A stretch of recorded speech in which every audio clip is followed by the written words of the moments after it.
Olá, jovens, eu sou o professor Drummond, sou professor do QG do Enem e nós estamos agora na hora do Enem.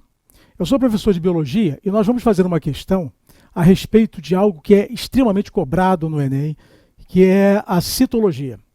A citologia é um tema que pode ser cobrado não só a nível de conhecimento estrutural da célula, como também a nível de conhecimento funcional e metabólico.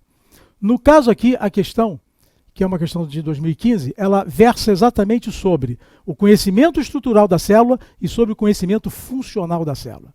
Então, vamos à questão? Muitos estudos de síntese e endereçamento de proteínas utilizam aminoácidos marcados radioativamente para acompanhar as proteínas desde as fases iniciais de sua produção até o seu destino final. Isso é muito simples. Eu quero saber como é que uma proteína é produzida. Eu quero saber onde ela é produzida. Eu quero saber quais são as etapas, quais são os integrantes celulares, quais são as estruturas celulares pelas quais essa proteína vai passar, desde a sua produção até a sua eliminação. Vamos imaginar sendo uma proteína, por exemplo, como é a proposta da questão, uma proteína vinculada à secreção. Vamos imaginar, por exemplo, uma proteína de natureza hormonal. Vamos imaginar algo bem conhecido, insulina. A insulina é uma proteína.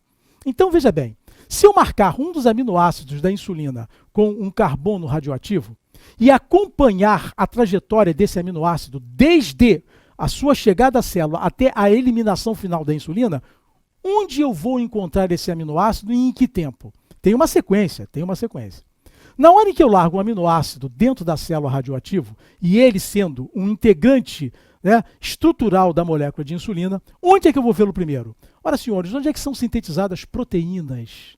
Dentro da célula, visando a exportação.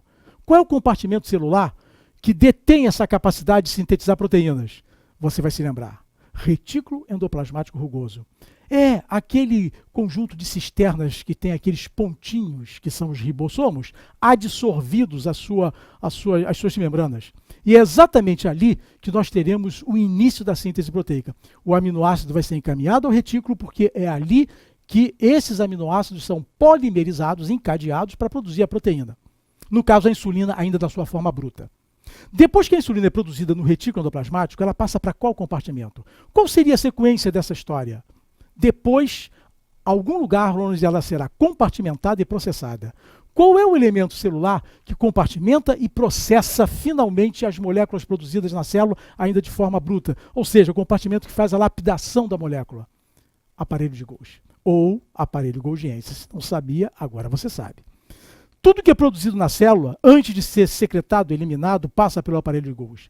E lá, essa molécula vai ser então processada. E posteriormente, para onde deverá passar essa molécula?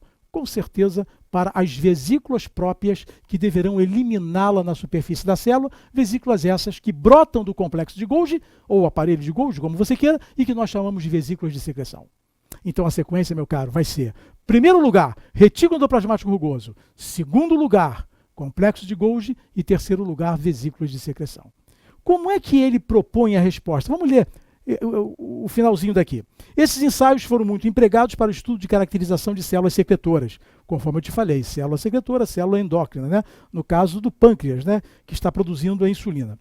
Após esses ensaios de radioatividade, qual gráfico representaria a evolução temporal da produção das proteínas? Ele quer saber em que compartimento estariam as proteínas em determinadas unidades de tempo. 5 minutos após o aminoácido ter entrado na célula, 10 minutos e 15 minutos. Olha, é só nós seguirmos aquela sequência que eu falei. A princípio, esse aminoácido vai parar onde? No retículo endoplasmático rugoso, não tenha dúvida. Porque é lá no retículo que nós teremos a síntese da molécula proteica. Depois, ele vai passar para onde? Complexo de Golgi, onde ele deverá ser processado, onde a proteína deverá ser processada. E, por fim, as vesículas de secreção. Ora, vamos ver os créditos? Retículo endoplasmático rugoso está aqui, ó, o branquinho. O cinza, complexo golgiense, e o preto, vesícula de secreção. Eu acho que ficou fácil agora, né? Vamos lá?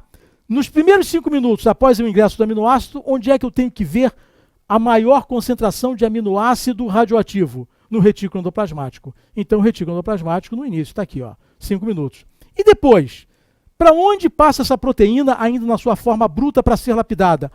10 minutos depois, ela deverá estar no complexo de Golgi. Perfeito, meu jovem. complexo de Golgi. E por fim, onde é que ela vai se encontrar para ser eliminada na superfície celular? Nas vesículas de secreção. Vesículas de secreção. Então, sem sombra de dúvida, a letra certa seria a letra C. Observem que o que ele quis propor com essa questão. Primeiro, se você sabe a função dos compartimentos celulares. E segundo, se você sabe o relacionamento que esses compartimentos mantêm entre si. Sabendo as duas, você responderia a questão. Perfeito, gente? Em breve voltaremos.